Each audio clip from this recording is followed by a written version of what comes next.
अपनी कुर्सी को सेव करना यह एक राजनीतिक संस्कृति का तरीका बन गया था। 11 वर्षों में मैंने पहले कहा कि अनइमेजिनेबल, लेकिन जब उरी की घटना घटी तो प्रधानमंत्री जी ने अपने भाषण में कहा 11 साल पहले तुष्टीकरण पर और तुष्टीकरण के साथ साथ समाज को खंडित करके अपनी कुर्सी को सेव करना यह एक राजनीतिक संस्कृति का तरीका बन गया था। लेकिन प्रधानमंत्री मोदी जी के आने के बाद जब मैं कहता हूं कि he change the political culture of the country, तो politics of performance, responsive government, responsible government, एक जिम्मेवार सरकार, एक जवाबदेह सरकार, और इसके साथ साथ हम ये कहेंगे कि पॉलिटिक्स ऑफ रिपोर्ट कार्ड, यानी हम अकाउंटेबल गवर्नमेंट, जो हम काम कर रहे हैं उसको हम जनता के सामने अकाउंट करते हुए चीज़ों को रखें, ये नई संस्कृति पैदा हुई। और इसलिए मैं बड़े गर्व के साथ ये कह सकता हूँ कि पिछले 11 साल में मोदी जी के नेतृत्व में चलने वाली सरकार ने भारत की राजनीति की संस्कृति को बदलकर न्यू नॉर्मल, न्यू ऑर्डर को स्थापित किया है।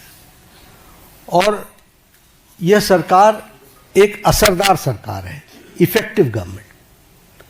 यह सरकार दमदार सरकार है और यह सरकार मजबूत फैसले लेने वाली सरकार है, आर्थिक अनुशासन लाने वाली सरकार है। पिछले 11 वर्षों में जो आर्थिक अनुशासन लाया गया, उसके लिए जो बोल्ड डिसीजंस लिए गए और उस समय जनता को साथ लेकर के किए गए, ये सारी बखूबियां हमको समझने की आवश्यकता है। ये जैसा मैंने कहा कि रिस्पॉन्सिबल सरकार है, रिस्पॉन्सिव सरकार है, पीपल लेड गवर्नमेंट, जनता को साथ लेकर के चलने वाली सरकार, और पीपल्स पार्टिसिपेशन, इसको भी हमने बखूबी देखा है।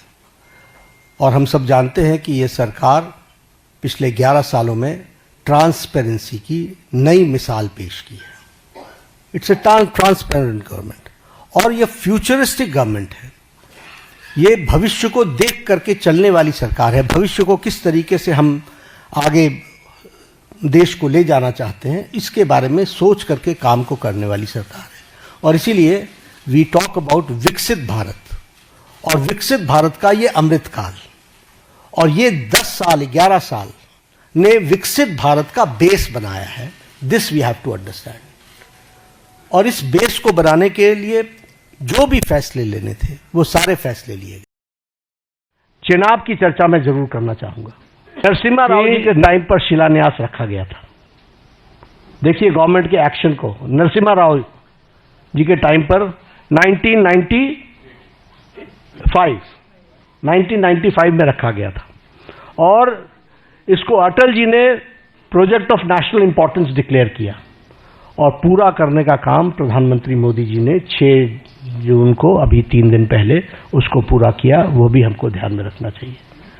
तो इसलिए समस्याओं को टालते रहना ये इस सरकार की न रीति रही न नीति रही। सरकार ने समाज के सभी वर्गों की चिंता करते हुए कोशिश की कि उनके जीवन में सुधार हो, और आज पूरी ताकत के साथ हम विकसित भारत की ओर एक लंबी छलांग लेने के लिए तैयार हुए हैं। पिछले 11 वर्षों में मैंने पहले कहा कि अनइमेजिनेबल, जो किसी ने कल्पना नहीं की थी, वो काम हुए हैं। और इसके साथ साथ पिछले 11 साल में देश को एक विकसित भारत की तरफ ले जाने में और समाज के सभी वर्गों को साथ लेकर के चल करके आगे बढ़ने में प्रधानमंत्री मोदी जी का नेतृत्व सफल रहा है। He has confronted from the front, कभी इधर उधर की बात नहीं की है।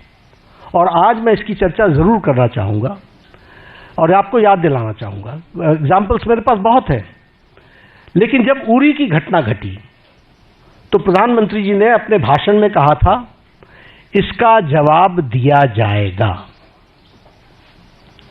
For the first time a prime minister ने अपने दुश्मन को सीधा सीधा संकेत किया, यह पहली बार किसी प्रधानमंत्री ने किया है।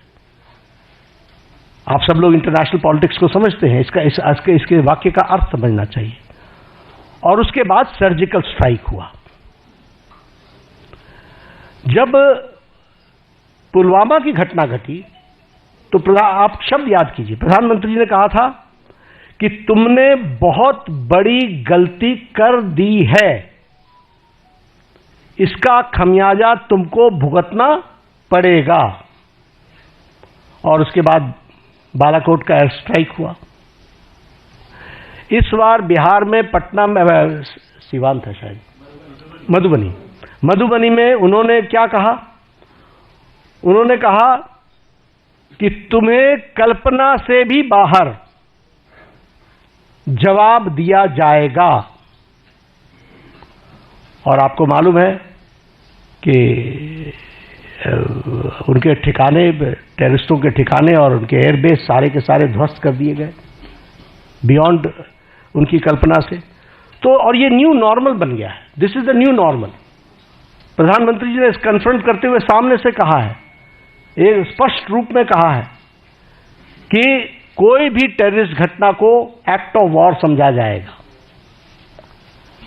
और साफ कहा है कि ये न्यूक्लियर वॉर की गीदड़ भभकी बंद करो।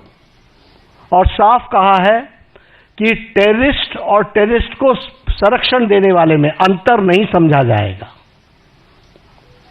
तो हमें समझना चाहिए कि हम, चाहे वो कोरोना की घटना हो, चाहे वो टेररिज्म की घटना हो, किसी भी घटना को कन्फ्रंट इस सरकार ने पिछले 11 सालों में सामने से किया है और उसका मुंहतोड़ जवाब दिया है। अपनी रिस्पॉन्सिबिलिटी प्रधानमंत्री मोदी जी ने ली। गरीब कल्याण, अब ये गरीब कल्याण स्लोगन नहीं था। 70 साल से गरीबी हटाओ का नारा लेकर के हम नहीं चले रहे, हमने गरीब कल्याण करके दिखाया है। और आंकड़े इस बात के सबूत है कि 25 करोड़ लोग आज गरीबी की रेखा से बाहर आ चुके हैं।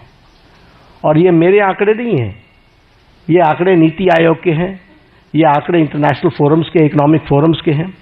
और उसी तरीके से extreme poverty has dropped by 80% decline. प्रधानमंत्री अन्न योजना, 80 करोड़ जनता को 5 किलो गेहूं या चावल देना, ये कोई छोटी घटना नहीं है। आवास योजना में 4 करोड़ घरों को, आप ही जब अपने ट्रैवल करते थे गांव में तो आपको खपड़ैल के मकान दिखते थे, फूस के मकान दिखते थे, आज आपको पक्के घर दिख रहे हैं। जिस सड़क पर आप चलते थे वो हाईवे में, कभी आप हाईवे पर होते थे, कभी हाईवे से नीचे होते थे, अगर आपको उन दिनों की याद हो। आज आप जिस हाईवे पर चलते हो आपको खुद ही ध्यान में लेना पड़ता है कि अगर डाइवर्जन लेना है तो स्पीड इतनी है कि 2 किलोमीटर पहले से ध्यान में लेना पड़ता है कि I have to go left. ये आज हाईवे की स्थिति बन गई है। और इसी तरीके से अगर हम देखें, जैसे कहा 4 करोड़ मकान बने हैं और 3 करोड़ ये अगले 5 साल में और बनने हैं, उसका भी सैंक्शन हो चुका है।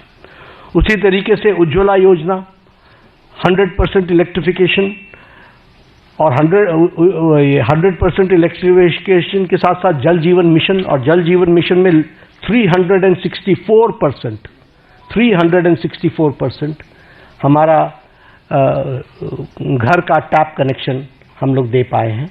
इस तरीके से काम हुआ है। प्रधानमंत्री किसान सम्मान निधि में किसानों को मेन स्ट्रीमिंग की गई है। प्रधानमंत्री फसल बीमा योजना में उसमें भी मेन स्ट्रीमिंग की गई है। और जैसा मैंने कहा कि 100% इलेक्ट्रिफिकेशन में सौभाग्य योजना हो, चाहे उज्ज्वला योजना, उजाला योजना हो, इन सारी योजनाओं के माध्यम से सारे कामों को आगे बढ़ाया गया।